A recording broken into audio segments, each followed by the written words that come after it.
We're back with Jeremy Strong and we're on chapter 6, which is the penultimate chapter, which if you remember means the last but one chapter.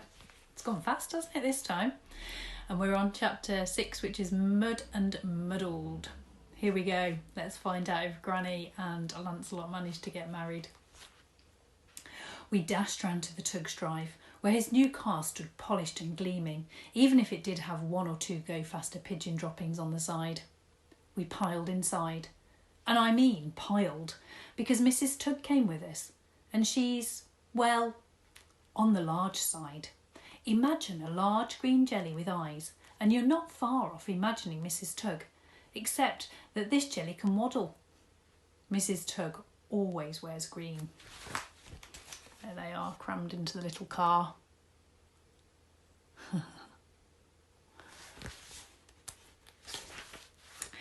Dad called out directions and urged Mr. Tug to drive faster.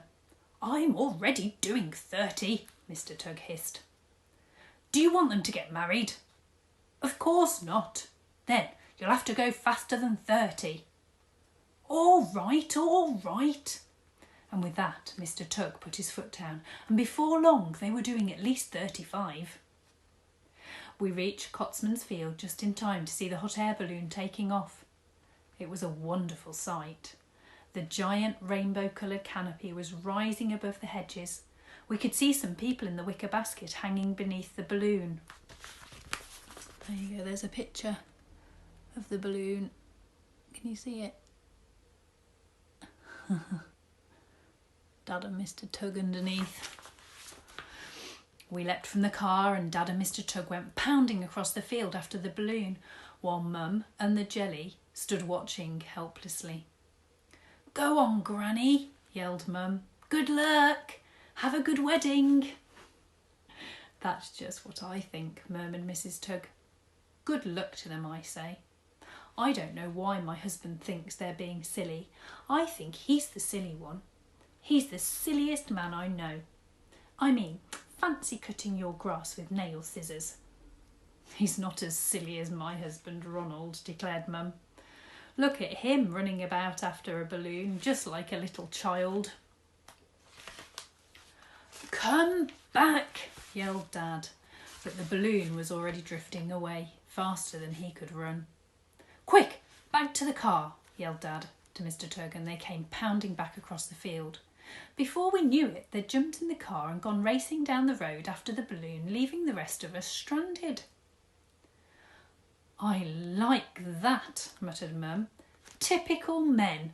Off they go. Don't mind us." "I'm not going to put up with it. Come on, you two." "But where are we going?" wheezed Mrs. Wobbly Green Jelly. Lancelot and Granny must have left the motorbike somewhere, and... yes, there it is. Without further ado, Mum was sitting astride the bike, pulling Granny's helmet on and handing me Lancelot's. I always thought he had a small head. She kick-started the engine. "You can't ride a motorbike," I shouted. "Why not? Come on, Mrs. Tug, you can get in the sidecar." The engine burst into life and we charged across the field with Mrs. Tug bouncing around and making large squeaky noises, while in the far distance we could see the balloon gaining height. Mum skidded onto the road and was soon racing after Mr. Tug's car. There you go, there's a picture of them.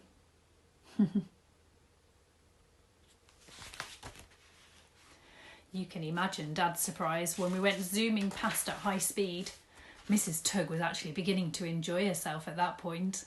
"Ha ha!" she yelled back at her husband. "You old slow coach, you geriatric tortoise.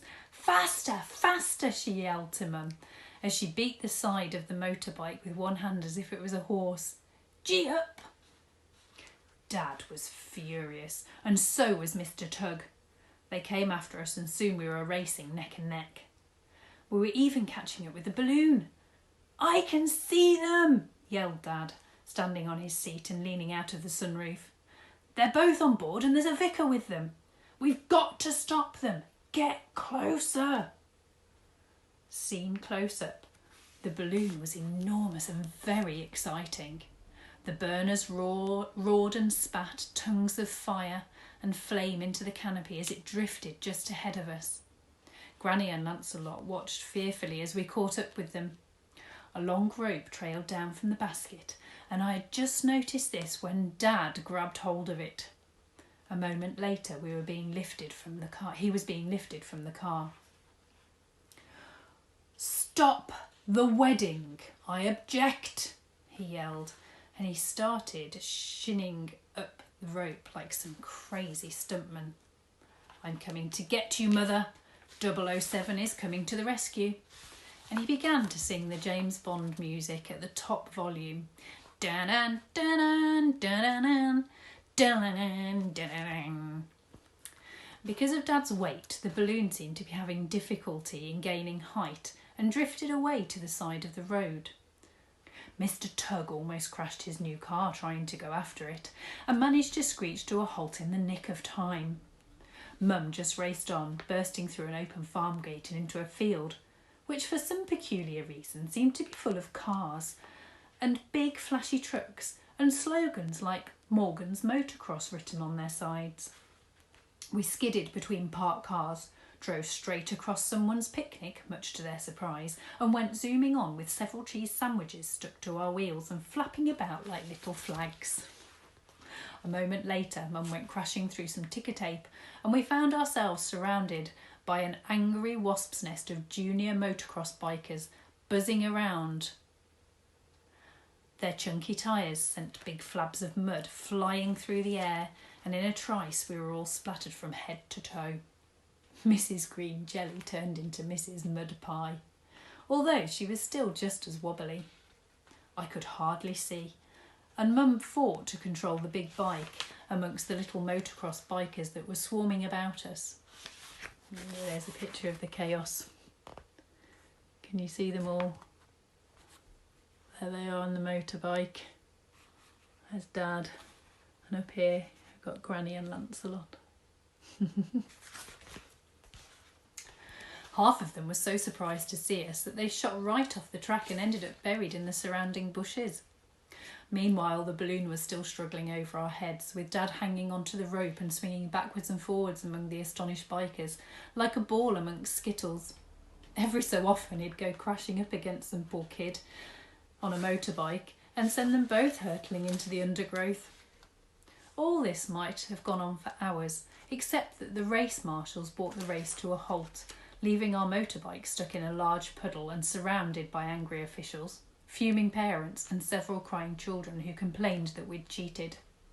It took Mum 15 minutes to explain, and meantime the balloon drifted off towards the wood, where Dad decided to have a wrestling match with a tree and got tangled up in the branches.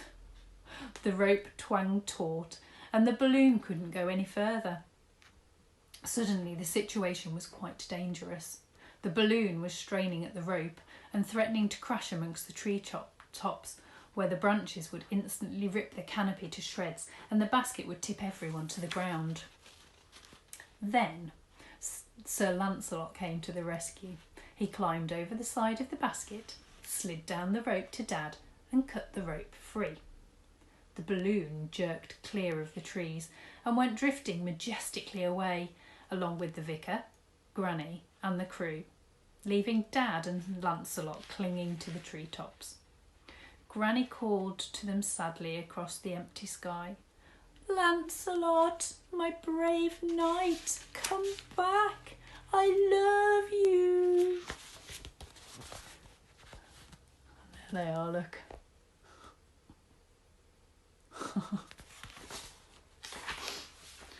"And I love you too, babe," yelled Lancelot. Mr. Tugg drove us home in silence. He got some plastic bags for us to sit on because we were still rather muddy. He refused to speak to his wife. Perhaps he didn't recognise her under all that dirt. I thought Mum might be upset, but she seemed remarkably cheerful. "I haven't had such fun in ages," she said. "And we won." "We were disqualified," I said. "We won," nodded Mrs. Tugg. She leaned forward and poked her husband. "And we beat you too." Even seen from behind, the ghastly white colour of Mr. Tug's ears indicated that he was going into a 5-star rage. Dad sat strangely quiet in the front seat, staring straight ahead. I turned and gazed out of the back window. Poor old Lancelot. He followed behind on his muddy charger. When we reached home, he went straight to his room without saying a word. Granny wasn't any better when the balloon people brought her back.